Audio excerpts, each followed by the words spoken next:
Future Hall of Famer and Billy Wild's favorite wide receiver, Julian Edelman, spoke to the media yesterday about his old quarterback, saying Brady's departure, I love him to death, but train keeps on moving. Choo-choo.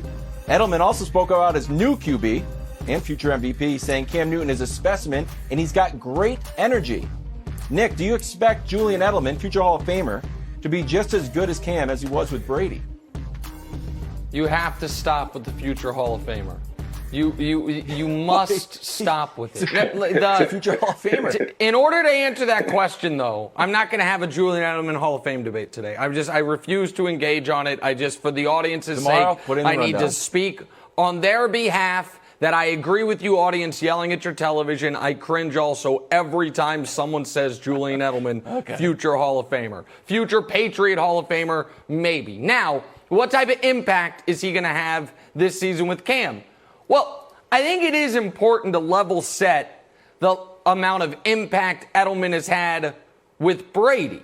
Now, he has been spectacular in the postseason, but Julian Edelman became a full-time starter in 2013. Throughout the first 4 years of his career, it's not fair to him. He wasn't on the field regularly. And I'm nothing if not fair to Julian Edelman.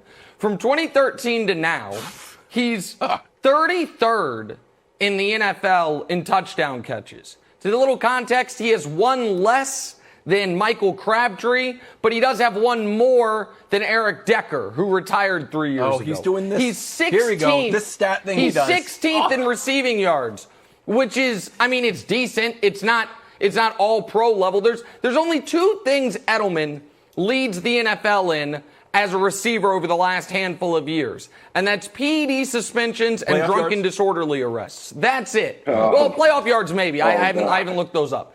And so I think for Cam, he is going to be able to spread the ball around maybe a little more than Brady, because this is, in seriousness, one of my takeaways from this offseason when we heard from Tom in the Howard Stern interview, Mike, was he told Stern, listen, I would tell Josh McDaniels, the offensive coordinator, that if you can put a guy on the field, but if I don't trust him, I'm just not going to throw him the ball. I think Cam is going to be more equal opportunity with whether it's Mohamed Sanu or whether it's N'Keal Harry or Julian Edelman, as opposed to keying in on Edelman because Brady had such a great relationship with Edelman. So maybe Edelman's numbers drop a bit, but I think it's because other guys' numbers inflate somewhat, Mike. Yeah, to some degree of what you're saying, Nick. I think Edelman's success always lied with his positioning and where he was on the field, whether he was inside, outside, in the backfield, whatever they was doing, gimmick plays with him. That's where his success came from, I think, in relations to Cam and their rapport.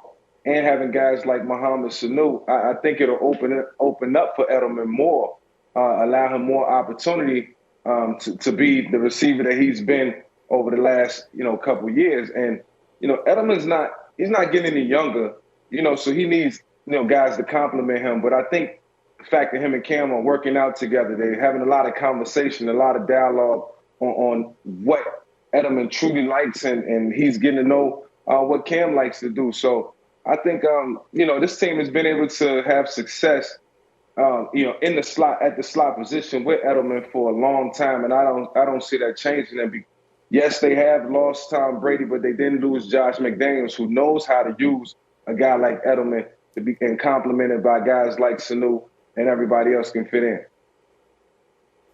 Mike, Julian also talked about Cam's energy, and we've heard a lot about Cam's energy coming out of Foxborough.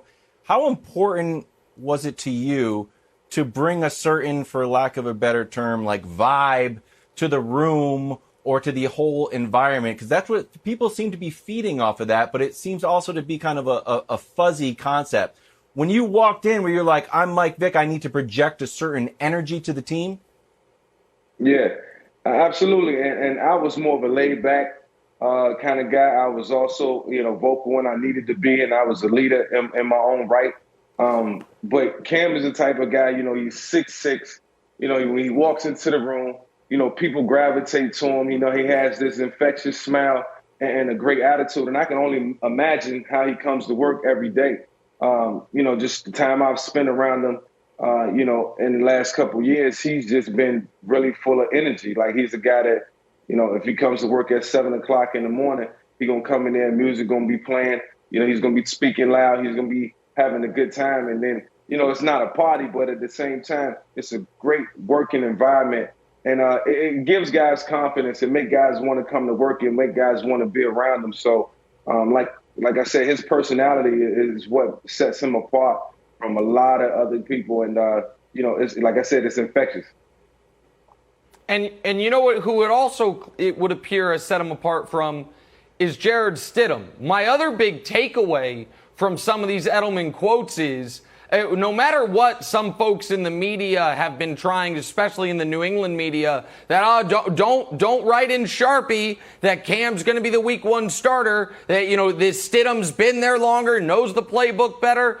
Julian Edelman did not appear to be talking about someone in a quarterback competition.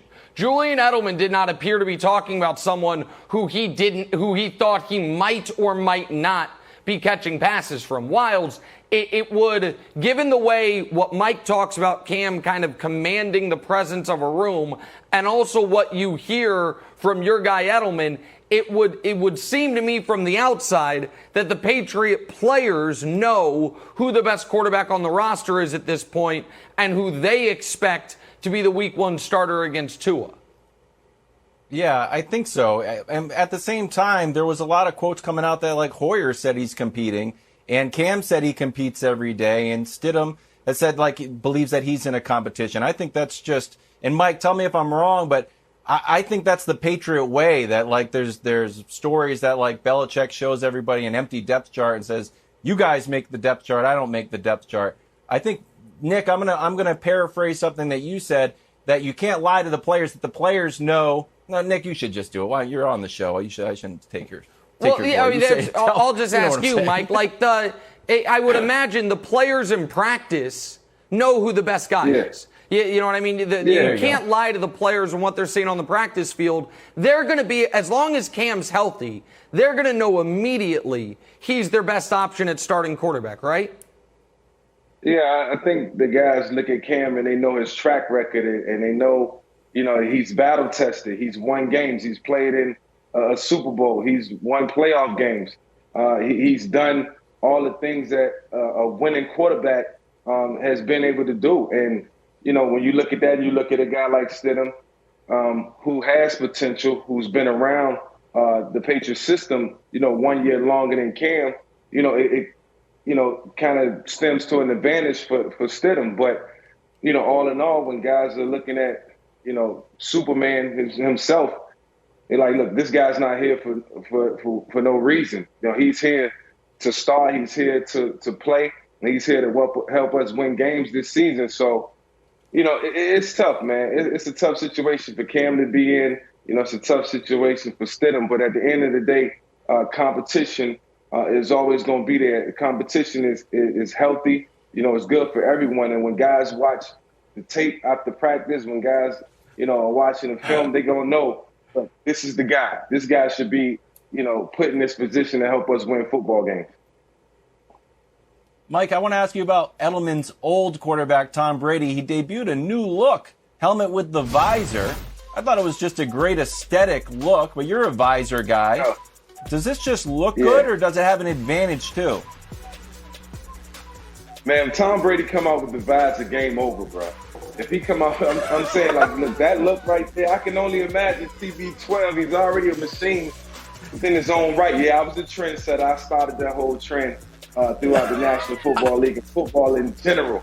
It was a good look. But, man, if Tom Brady, the GOAT, come out with a shield on, man, look, swag on an all-time high, all hail to the Bucs is going down.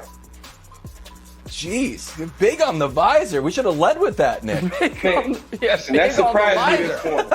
That actually surprised me this. Thanks for watching. Subscribe here to get the latest from the show. Also, be sure to check out more of the best clips from First Things First, or go watch a few segments from our other shows on FS1.